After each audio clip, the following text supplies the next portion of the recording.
J'ai une belle expérience ensemble avec ce foyer où le Seigneur a parlé fort pour ce foyer.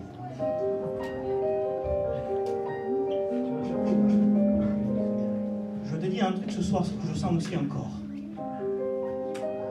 Ne te sens pas tout seul. Tu n'es pas tout seul. Alléluia. Il y a Jésus avec toi. Tu as une famille ici en Christ. Gloire à Dieu. J'aimerais que notre soeur Katia vienne ici, mais on va prier le Seigneur. Viens, ma soeur Katia. Cathy, non, c'est Katia. Katia. Katia. Alléluia. J'aimerais que mon frère Thibaut se lève et prie le Seigneur. Amen. Gloire à Jésus. Alléluia. Béni soit Dieu. Santo eres tu, Señor. Te queremos adorar, Jesús. Pour bénir, pour guérir, pour délivrer, Seigneur. Nous présentons ce moment devant toi que tu prennes en place cette réunion. Seigneur, merci, papa, le Dieu du ciel. Merci, papa, parce que tu es là. Seigneur, tu es là pour nous entourer de ton amour. Tu béniras, Seigneur, au travers des chants, des témoignages, et surtout au travers de ta parole. Qu'il y ait un mot de Dieu pour chacun de nous dans le nom de Jésus.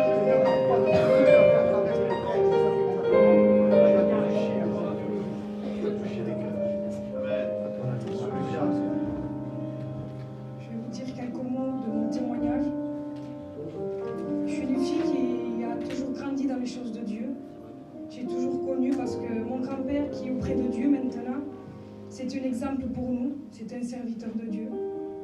Et puis j'ai toujours connu le Seigneur. Et puis à l'âge de 18 ans, j'ai voulu former mon foyer. Et puis une fois mariée, j'ai connu mon mari différemment. C'était un homme qui aimait beaucoup les choses du monde.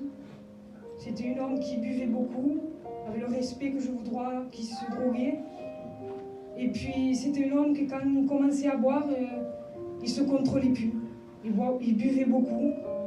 Même un jour, il était vraiment dans un très mal état. On a dû l'amener aux urgences, il avait 4 grammes d'alcool. Et puis cela a continué beaucoup d'années. Et puis quand il partait, il prenait la voiture. Et moi j'avais la crainte dans mon cœur qu'il fasse un accident parce que l'état où il était, j'avais très peur. Donc toutes les nuits qu'il partait, je ne dormais pas. Je restais réveillée. Et puis au bout de 5 ans, j'avais plus de patience. J'ai pris mes enfants, je suis partie chez mes parents.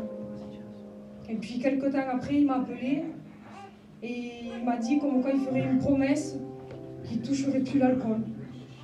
Et pour vous dire la vérité, il est allé même jusqu'au cimetière. Il est allé jusqu'au cimetière en me faisant une promesse comme quoi il ne toucherait plus une goutte d'alcool. Mais ce n'est pas une promesse qui délivre, c'est Jésus. Amen.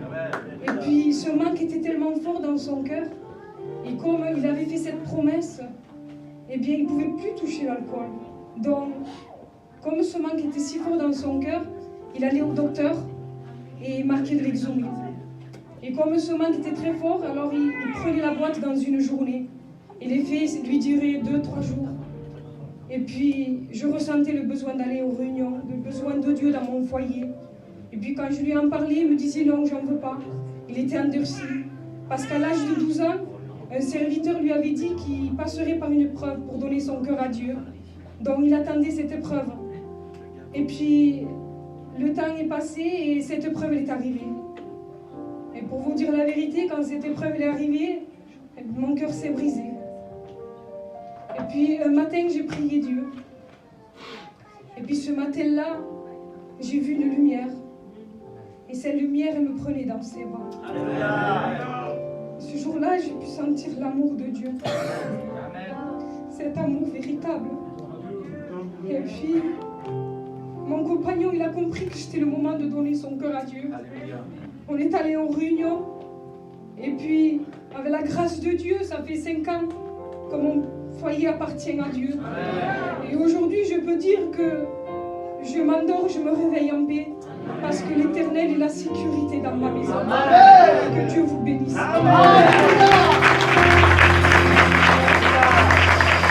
Gloire à Dieu. Merci à Jésus. Alléluia. Voilà, je j'aimerais